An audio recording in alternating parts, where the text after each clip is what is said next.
Hello guys, welcome to the channel. I am Manali Singh and I am going to teach you macroeconomics, that is a branch of economics. So I would like to start the first chapter, that is circular flow of income.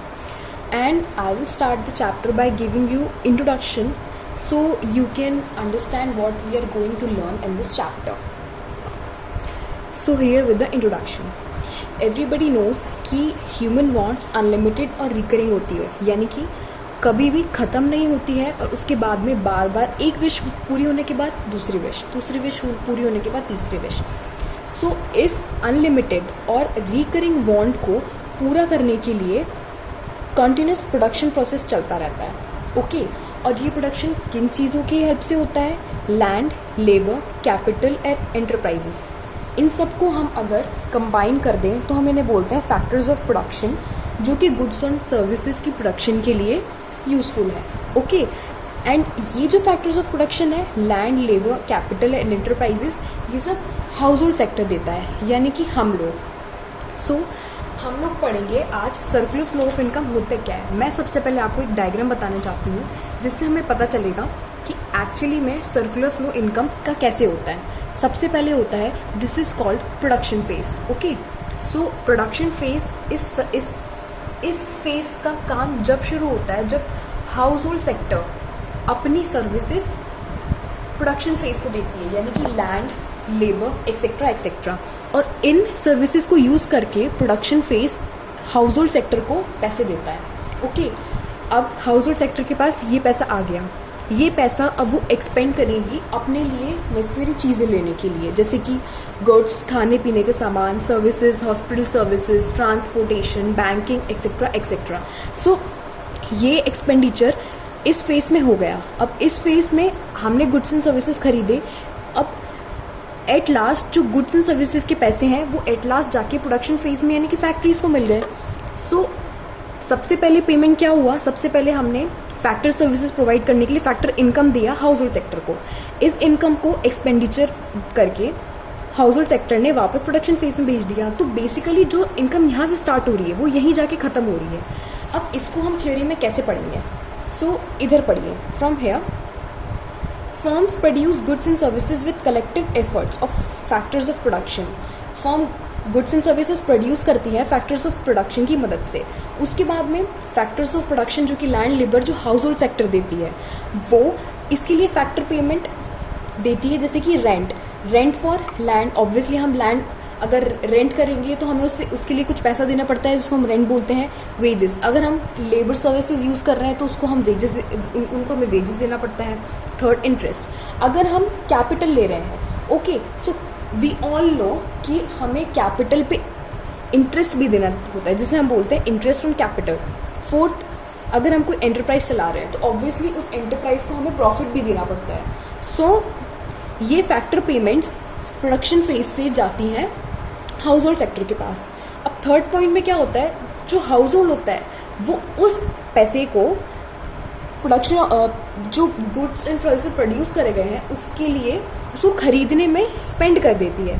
तो basically ये एक flow of income हो रहा है जो कि इधर से पहले इधर हो रहा है, इधर से पहले इधर हो रहा है, वापस जाके इधर आ रहा है. ओके सो फर्स्ट फेज है जनरेशन फेज, जिसको जहाँ पे firm goods and services produce करती है. ओके उसके बाद में सेकेंड होता है डिस्ट्रीब्यूशन फेज में क्या होता है? जो फैक्टर इनकम होती है, यानी कि रेंट, वेजेस एक्सेट्रा एक्सेट्रा, जो कि फैक्टर्स ऑफ प्रोडक्शन को दी जाती है, उसमें डिस्ट्रीब्यूशन होता है इनकम का. थर्ड होता है डिस्पोजिशन फेज. ये होता है जो इनकम फैक्टर सर्विसेज की तरह से हमें मिली है उसे हाउस होल्ड सेक्टर स्पेंड कर देता है. So this is the phase. First is generation phase, distribution phase and disposition phase. Okay now we will go through stock and flow. ये स्टॉक एंड फ्लो ऐसे टर्म है जो macro economics में काफ़ी frequently use किए जाते हैं. So we will first talk about stock. Stock variable वो वेरिएबल्स होते हैं जो कि पर्टिकुलर पॉइंट ऑफ टाइम पे मेजर किए जाते हैं. फॉर एग्जाम्पल गोडाउन में stock of goods on 31 of March 2011. कोई पर्टिकुलर डेट पे हम कोई चीज़ मेजर कर रहे हैं तो उसको हम बोलते हैं स्टॉक वेरिएबल. और अगर हम फ्लो वेरिएबल की बात करें तो फ्लो वेरिएबल को जो मेजरमेंट होता है वो over a period of time होता है. For example, sales during the month of January, sales of cars. Okay, so ये एक फ्लो वेरिएबल के अंदर आता है जहाँ पे एक पीरियड में के बारे में बात हुई जा रही है. Okay, so now you can more understand this topic by understanding the difference between stock and flow. Okay, difference between stock and flow. So this is the basis. किस basis पे हम difference कर रहे हैं? This is stock and this is flow. तो कभी भी हम किसी चीज़ का difference लिखते हैं तो सबसे पहले हमें उसकी meaning लिखना होता है. Okay, so here stock variable refers to that variable which is measured at a particular point of time. This is the basic difference between the meaning of stock and flow. यहाँ पे हम particular date, particular point of time की बात हो रही है, लेकिन flow variable में एक period mention होता है. Period can be a month, a year, and whatever you can consider a period. Okay, so you can call it like during January, during 2011. Okay, so this is the difference. This is basically meaning of what stock and flow variables are. अगर हम second basis की बात करें तो ये होता है time dimension. Okay, so stock variable का कोई टाइम डायमेंशन नहीं होता, लेकिन फ्लो वेरिएबल में time dimension as its magnitude can be measured. उसका मैग्नीट्यूड हम मेजर कर सकते हैं कि फ्रॉम जनवरी 1 टू जनवरी 31 हमने कितने कार्स की क्वांटिटी सेल की है. Okay, so this doesn't have any time dimension but it do have, and because it's magnitude can be measured. Okay, third basis is it is a static concept and it is a dynamic concept. Okay, so fourth, we can always write down some examples to make the difference more clearer. Okay, so stock variable के examples बोल सकते हैं population of India on 31st March 2009 on a particular date. Okay, second is total number of car in Delhi, total number of cars in Delhi. It is on a period of time we are just counting how many cars are there running on the roads of Delhi. Okay, so these are the examples of stock variable. On the other hand, if we are going to talk about flow variables, flow variables में हम consider करेंगे number of births during 2009. The whole year of 2009 is being considered over here. So हम बात कर रहे हैं year की over a period of time from January to December. Okay, and we can take expenditure or transaction in money. Okay, over a period of time. We are not considering payments made on 31st March. We are considering expenditures, all the transaction we did with money from a period of time, not on a particular date. So if there is no particular date is mentioned, you have to consider it a flow variable. Otherwise, if a particular date or particular time is pointed out, you have to consider it as a stock variable. Now we should move forward with what are the types of circular flow. Circular flow, we talk about circular flow. We already discussed what is circular flow of income. Now we will consider types of circular flow. First is real flow. Okay, there are two types of circular flow. First is real flow and second is money flow. Okay, whenever money will be considered, it will like factor payment are made. Okay, good purchase of goods and services are made, so we will call it money flow. On the other hand, if we are talking about factor services being provided by household sector, and after that goods and services are being delivered to the household sector, so there is no consideration of money, no payment is made, no expenses are made, so this type of flow is called real flow. Okay, this is the example. From household sector, the land, labor, capital and enterprises, that is factors of production, are being given to firm and they are producing goods by this, and after firm are producing these goods, ये goods and services household sector को वापस भेजे जा रहे हैं. Okay, so this is called real flow, and it is also called physical flow. It can come in 1 mark question as okay in questions paper, so you will call physical flow. Real flow can also be called as physical flow. Okay, Then if we consider money flow is what the flow of factor payments from firms to household for their factor services, okay, and corresponding flow of the consumption expenditure, that is household sector is purchasing some goods and services and they are making payment for that goods. So this movement of money is called money flow. This is the diagram and you will understand clearer. So household is giving goods and services are being purchased by firm and they are giving money for it. On the other hand, factor services use करने के लिए, household की factor services use करने के लिए firm उन्हें factor payment पे कर रही है. So this is also called nominal flow. Okay, real flow was called physical flow, money flow will be called what? Nominal flow. Sorry for my handwriting. Actually during 11th and 12th my teacher used to make us write so fast that my writing became bad, really bad. So hope you understand my writing, and also I am making you clearer more from this book because books are being considered good. Everybody read books beside notes. Notes are last time resort.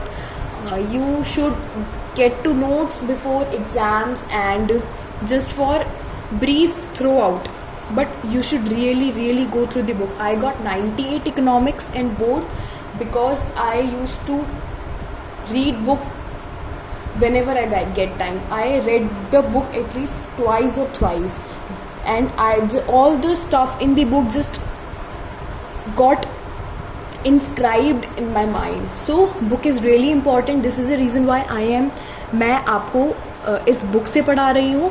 Also जो मेरे sir ने मुझे notes बनवाए थे उसकी PDF मैं आपको इसके साथ भेज दूँगी, आपको मिल जाएगी मतलब. Okay, so now this is the difference. Let's take a moment to just read out this. Okay, so meaning we all know this meaning, the flow of goods and services between firms. Okay, and money flow में क्या होता है? पैसे का flow होता है. Kind of exchange क्या होता है? इसमें सिर्फ goods and services होते हैं. इसमें exchange किस चीज़ का होता है? सिर्फ money का होता है. इसमें goods and services का होता है. Real flow, that is physical flow. Money flow, that is nominal flow. Okay, and difficulty in exchange. Okay, so we all know about barter system. अगर आपको नहीं भी पता है तो मैं आपको थोड़ा सा ब्रीफली बता देती हूँ.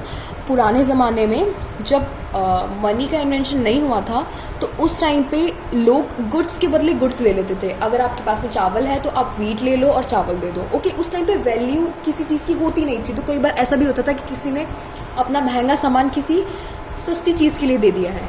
Okay, so this is the reason why money is invented.